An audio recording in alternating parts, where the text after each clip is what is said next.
everyone, I'm thrilled to share that Camp Monsters, the spine-chilling podcast from REI Co-op Studios, is back for season 6. Camp Monsters dives into eerie encounters with creatures lurking in the wildest corners of North America. This season, they're exploring mysterious spots like the shadowy woods of Wisconsin, the haunted rivers of the Southwest, and more. It's the perfect podcast to set the mood for spooky season. So grab some friends, gather around the fire, and tune into Camp Monsters wherever you listen to podcasts.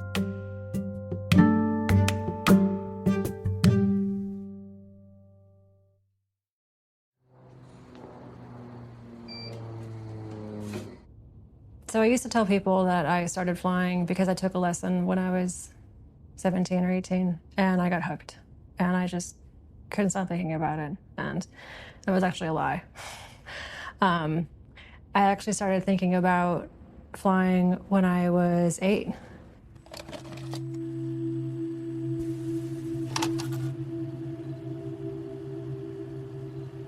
We didn't have much growing up, so nature was my playground. It was my solace. That's a clip from Fight or Flight, a short film about Denise Joy. Denise is a pilot and conservationist who's carved out a career for herself as a wildlife pilot. It's a job I didn't even know existed. Wildlife pilots work closely with biologists to support research, survey and transport species, and preserve biodiversity. When Denise flies, she has to get as close to the ground as possible, avoiding obstacles like power lines and towers. Her job is incredibly challenging and takes a lot of planning, but for Denise, it is beyond worth it. I'm Shelby Stanger, and this is Wild Ideas Worth Living, an REI Co-op Studios production brought to you by Capital One. Denise Joy, welcome to Wild Ideas Worth Living. I'm really excited to speak with you today. Thank you so much for having me. I'm so excited to be here. Yeah, so you've had this really wild career becoming a wildlife pilot, which I didn't even know existed. Could you just tell those of us who, like me, don't know, what is a wildlife pilot? Gosh, I didn't know it existed either. So a wildlife pilot is one that flies for wildlife conservation, wildlife management. A lot of wildlife pilots are also biologists. And once I saw this sort of niche work, it was really important for me to be involved in it because, nature has been such a healing place for me. It's been such a grounding place for me. And just to feel like I could be working with something that I was so passionate about, I really wanted to work with conservation in some aspect of my life more. Yeah, it's really cool. You have these two passions, wildlife and flight. It's incredible that you've been able to combine these into a career that, like we said, we didn't know totally existed at the time. Makes sense what you do now. I completely understand it now. I'm like, oh yeah, I've seen those guys flying overhead. That's who those people are. Amazing. But even for a young woman to become a pilot at a young age, talk to me about how you decided to become a pilot. I started when I was young, 17, but I thought about flying when I was a child. I had a lot of adverse childhood experiences. And so for me, flying was just sort of therapeutic, the idea of flying. I remember pushing and pulling on the swing as hard as you can. You know how you can go so far, you start to there's that little microsecond of freeness, where you're not on the suspension of the chain of the swing anymore. If you push high enough, too high, you start to free float. Do you know what I mean? On a swing? Yeah, I loved pushing it up there, but I was terrified every time. That was my first flight experience. As a kid, that was I would do that at recess every day, just push as hard as I could to get a little bit of flight. And it was just so fantastic for me dealing with my history, just to get out of tunnel vision of my own life and my own problems and realize how small I am and how everyone else has their own story, right? And that was really healing for me too.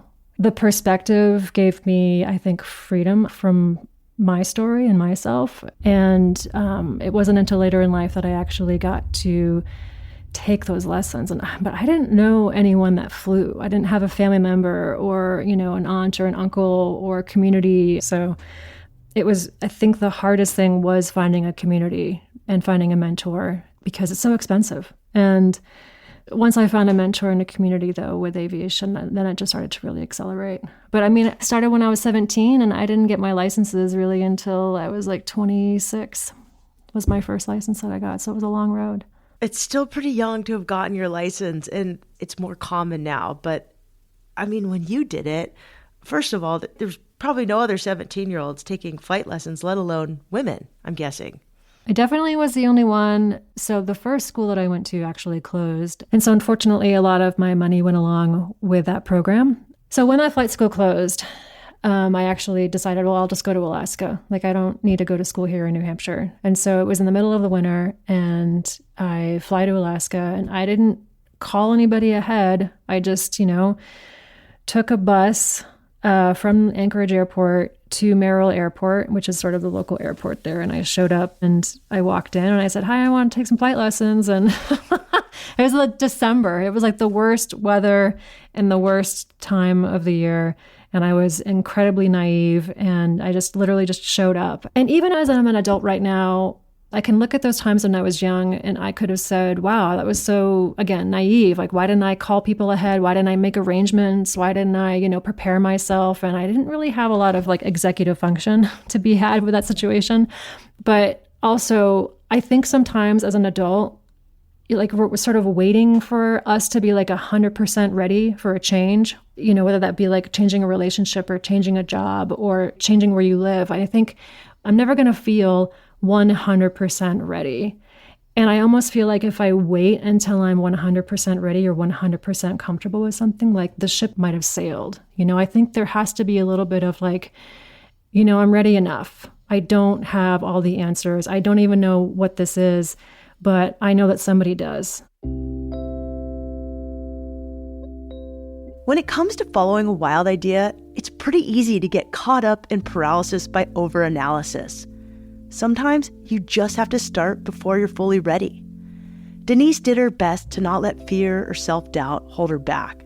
In Alaska, she learned to fly in the backcountry, and she was exposed to its vast landscapes and exceptional beauty. She also witnessed the realities of climate change. I'm guessing you could have become a commercial airline pilot and worked for Delta or United or Air New Zealand, I don't know, any airline, and you decide to become a wildlife pilot. How did you decide which career path to take? You see everything as a pilot, and that's when I started to really become more involved in conservation because companies pay a lot of money to hide what happens, to the extraction of resources or to the development of just how we raise our animals that we eat, how we, farm our food. And so you see all of that as a pilot. You see mining, you see clear cutting, you see the, fields and fields of methane and fracking and just how, what's happening, especially over 20 years, being a pilot. But I went into this school because I had a mountain flying course, and I worked 5 or 6 summers up there in Denali National Park and St. Elias Rango Park. And it was in Denali when I was working up there one summer. They have Park Service pilots. They have wildlife pilots, essentially. It's one of those jobs where you need the experience before you get the job, but you don't really get the experience until you do the work. So I ended up volunteering for a couple years with organizations. One was Lighthawk. This is an organization that works with nonprofits who don't have airplanes because they're expensive, right? And there is nothing better to talk about conservation than by flight, right? Getting an aerial picture of our dry riverbeds, or an aerial picture of a clear-cut forest, or an aerial picture of ranches or land use, or you name it, right? And the industry is so small. So for me, it was about contacting as many people that I knew in the industry. And so I really had my feelers out in different organizations or states that I knew might open up a position someday. These positions are so few and far between that you sort of wait for somebody to retire. And so once that position opened up in Colorado, I flew back and I applied for it. That's one of the hardest jobs I ever applied for, to be honest. Like, it was a really strong pool of aviators, and it was a really long day. We had to fly 3 hours with each pilot, just doing scenario-based flights. On a lot of it was decision-making, like what kind of judgments you would have in the aircraft for different scenarios. I'm the first woman that was hired for Parks for. I should say was. I actually am just recently left Colorado Parks and Wildlife. But you're the first woman they ever hired. That's badass. I was the first woman. And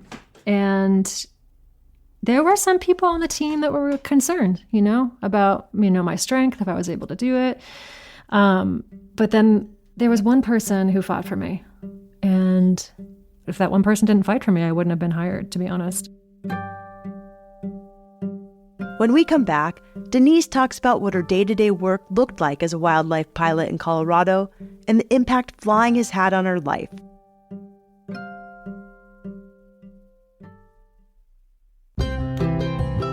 Ready to turn your everyday spending into limitless possibilities?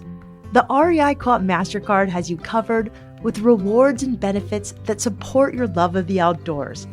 This card is exclusively for REI members, taking your membership even further with rewards on every single purchase, whether you're shopping at REI or anywhere else. The best part, you can redeem your rewards as soon as you earn them, so you can finally grab that new fleece you've been eyeing and keep more cash in your pocket. Head over to rei.com/MasterCard-podcast to see if you're pre-approved today. That's rei.com/MasterCard-podcast. Terms apply.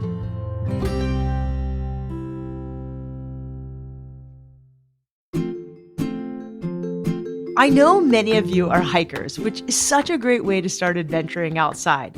Luckily, Merrell is here to help. Merrell is the global leader in outdoor and hiking footwear. They produce stylish, functional products and have been a top-tier performance brand since 1981. If you're in the market for a new boot for the trails, you gotta check out Merrell's Moab Speed 2. It takes everything you know and love about the traditional hiking boot and blends it with your favorite sneaker, with top-notch traction, support, and comfort. The Moab Speed 2 gives you confidence on any terrain and has extra cushioning for that extra mile I know you want to go for. If you want to check out the Moab Speed 2, head to your local REI store or rei.com today.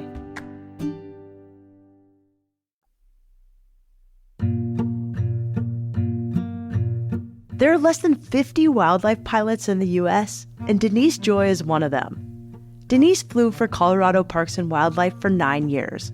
While she worked there, her job consisted of many components like surveying animals and birds and restocking fish in high alpine lakes. There are many different types of professional flying, and working as a wildlife pilot requires a particular expertise. They have to fly close to the ground, which can be really dangerous, and it's important that they're extremely focused on each descent. There's these alpine lakes, which I've always been like, how do fish get up here? Okay, it's people like Denise, I guess, who are dropping them out of their planes. Do you just fly over and there's some sort of like bucket that comes out of the plane and you drop fish? Like, how does this work? So these alpine lakes, we stock about over 400 of them in the Rockies. And if you imagine like someone taking a scoop in these hillsides, right? Like these high 14,000 foot alpine mountains, on the base of them right below, there's like if you take a little scoop of ice cream out, someone sort of described it like that once to me. There's a lake there. And so we put if you can imagine, I guess, a metal cube, essentially, like it holds fish. And then it comes down the center of the aircraft through like what looks like a silo or like a grain silo with a hopper on the bottom, like a flap.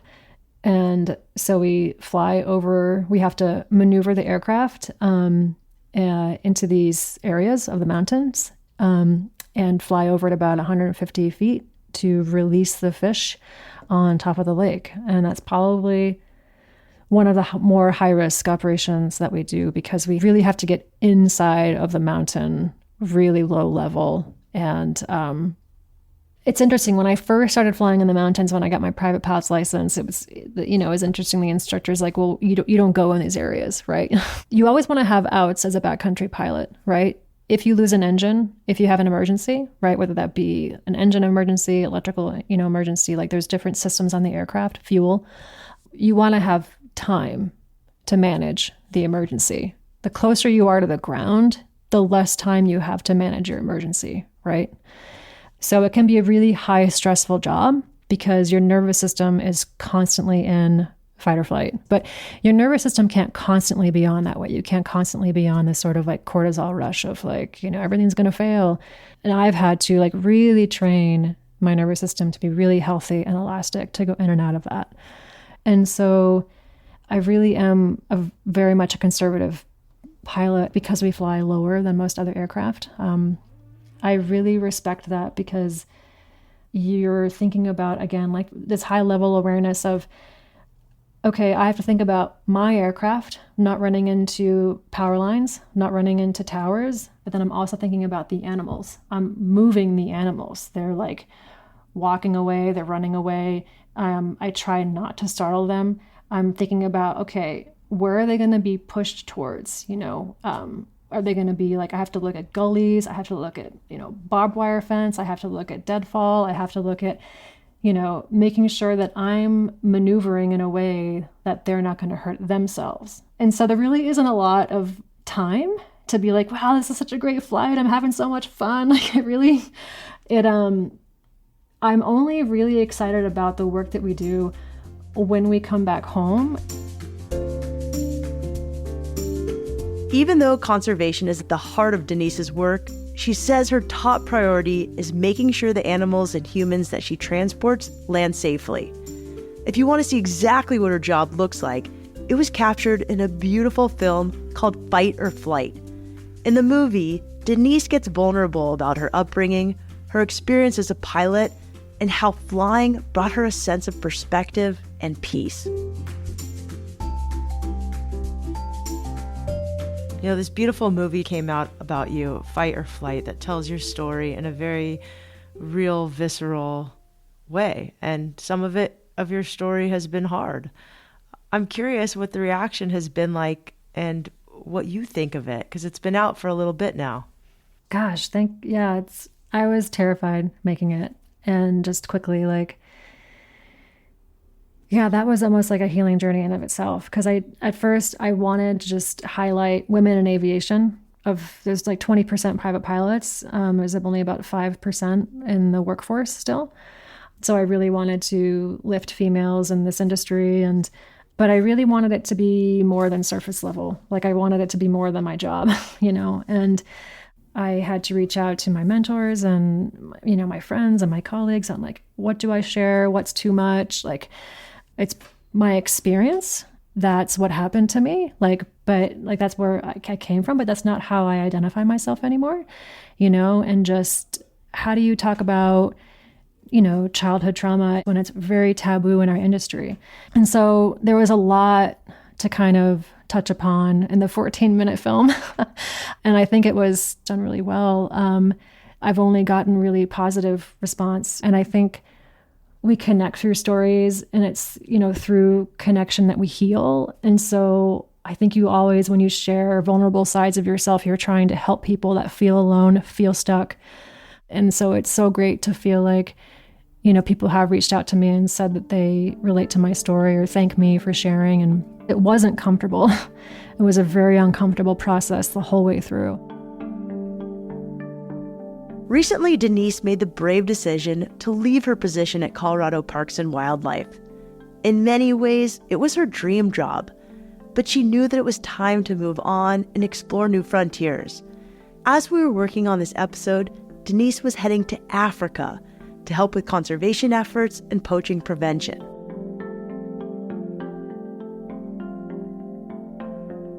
When did you decide to leave Colorado Parks and Wildlife? July. So okay, so yeah. You just left. Let's talk about that. Yeah. I think with wildlife management and conservation, like the job isn't really done. You're just continuing the work. And I never wanted the job to change my identity. Like I never wanted my work to become my identity, because you have to be really careful with that, but it did. And so as I left Colorado Parks and Wildlife, I feel like I stayed a little bit too long. We talked also too about not being 100% ready. I knew it was time for me to learn other things and to grow in other areas. But my identity was a wildlife pilot, And so I got great advice from a couple of my friends who were athletes. One of them was a triathlete, and she got diagnosed with MS, and she's in a wheelchair now. And unfortunately, there's no way back, for her. And I think identity can be helpful, and I think it can be harmful too. I think sometimes what you do can really uplift you and tell your story, and you can relate to that, and it can be empowering. But it also can sometimes put you in a box. And then when you lose that part of yourself, you lose your whole self. And so I got into being a wildlife pilot, and I wanted really hard to be separated from it, but it became me. And so now that I'm no longer, quote unquote, a wildlife pilot full time, I'm going to be doing it part time, it's been a struggle. But I'm also at an age where I'm really okay with not being about what I do for a living. My self-worth is not that story. It's really interesting. I haven't really fully formed the words yet. I think there's two things that are really, my mentors have talked to me a lot in aviation: complacency, right? When you're not learning and when you're not growing. And I think people always talk about good pilots have good judgment. I think the best pilots have humility, which I think also encompasses good judgment. But it also recognizes your humility to always seeking a better way, your humility to always wanting to do better, right? There was definitely a feeling of I've learned this. I've got this. I hadn't had any incidences, a flat tire. I just had an impeccable safety record. And I was really proud of that. And I learned how to do the job really well and really safely. But then I really noticed that complacency happening, not in the sense I was forgetting things or I was becoming lazy, but just I was plateaued, right? It's this is where it is. And this is all it's ever going to be, And that's kind of I wouldn't say a red flag being a pilot, but it's really important to be challenging yourself and learning, because once you get really comfortable, your skills start to really kind of shrink, and you kind of constantly want to be pushing against your comfort zone a little bit, learning, being challenged. And I guess I just really wanted to just challenge myself even further. What has the art and discipline of flying given you personally?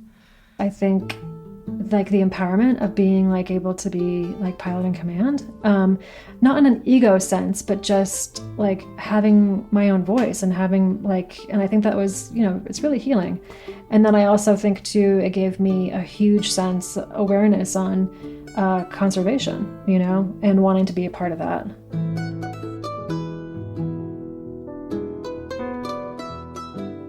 If you want to learn more about Denise's story, watch her short film, Fight or Flight. It's one of the most beautiful short films we've seen this year. We'll link to it in the show notes. To find out what's next and see some videos of her flights, follow her on Instagram at denise.joy. That's DENISE.JOI.